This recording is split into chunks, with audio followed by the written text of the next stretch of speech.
Magandang umaga sa ating lahat. Ngayon ay April 5, 2025 at narito ang update ukol sa magiging lagay ng panahon sa susunod na 24 oras.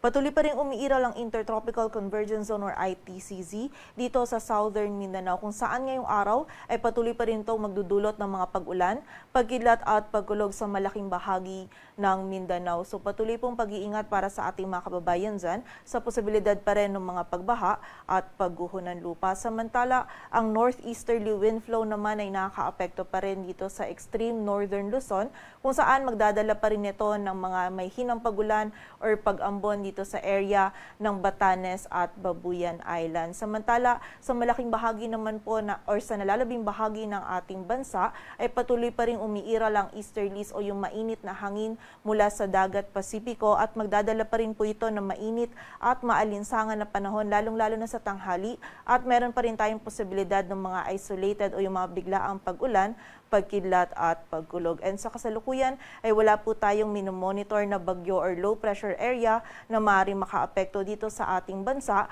at sa mga susunod na araw itong ITCZ pa rin yung magdudulot ng mga pag-ulan dito sa ilang bahagi pa ng Mindanao maging sa area ng Palawan.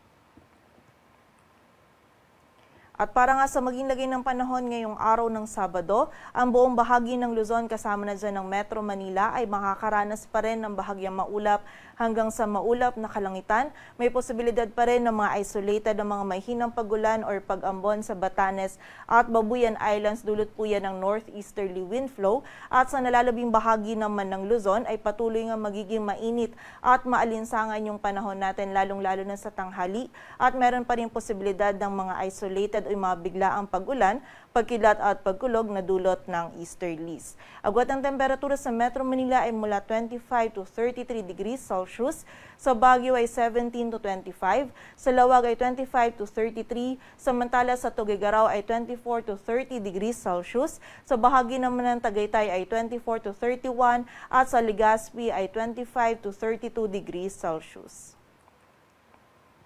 Samantala sa bahagi naman ng Visayas at Mindanao, ngayong araw itong bahagi ng Davao Region, Sorsogon, Zamboanga Peninsula, maging ang Basilan, Sulu at Tawi-Tawi ay patuloy pa rin makakaranas ng maulap na kalangitan at ng mga pag-ulan, pagkidlat at pagkulog dulot ng ITCZ. Ito pong mga pag-ulan nito ay mga katamtaman at kung minsan ay mga malalakas na pag-ulan, kaya patuloy pa rin po pag-iingat para sa ating mga kababayan sa posibilidad ng mga pagbaha at pagguho ng lupa. Samantala, ang nalalabing bahagi naman ng Mindanao, maging ang buong bahagi ng Visayas at ang area din ng Palawan ay patuloy ding makakaranas ng bahagyang maulap hanggang sa maulap na kalangitan at mayroong posibilidad pa rin ng mga isolated o yung mga biglaang pag-ulan, pagkilat at pagkulog na dulot ng easterlies. Yung mga regional offices po natin is nagpapalabas pa rin ng mga thunderstorm advisories or mga babala ukol sa mga pag-ulan nito. Agwat ang temperatura sa Zamboanga ay mula 25 to 33 degrees Celsius,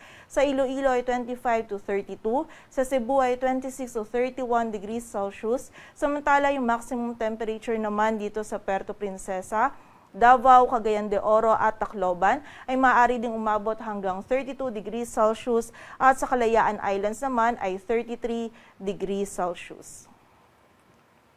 At para naman sa heat index or yung damang init, kahapon ng Biyernes, yung computed heat index natin dito sa Metro Manila ay mula 37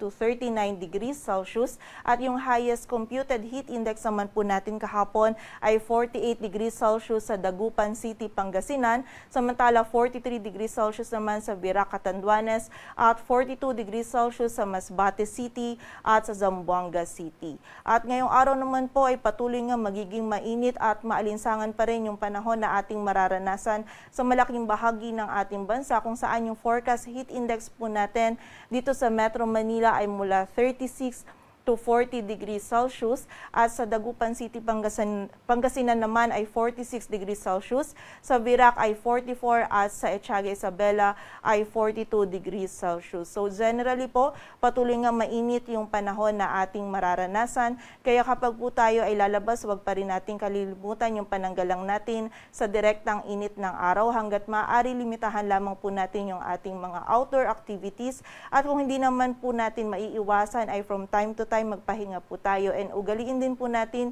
yung pag-inom ng tubig upang maiwasan natin yung panganib na maaaring idulot ng init ng panahon sa ating kalusugan. At para naman sa lagay ng dagat baybayin ng ating bansa, wala po tayo nakataas na gale warning. Ngunit iba yung pag-iingat pa rin para sa mga kababayan natin na maglalayag dito sa extreme northern Luzon sapagkat magiging katamtaman hanggang sa maalon pa rin po yung lagay ng ating karagatan. Dito sa Metro Manila, ang araw ay sisikat mamayang 5:15 ng umaga at lulubog mamayang 6:09 ng hapon. Patuloy po tayo magantabay sa updates na ipapalabas ng Pag-asa at para sa mas kumpletong impormasyon, bisitahin ang aming website pag-asa.dosc.gov.ph. At yan po muna ang latest dito sa Weather Forecasting Center ng Pag-asa. Grace Castañeda, magandang umaga po.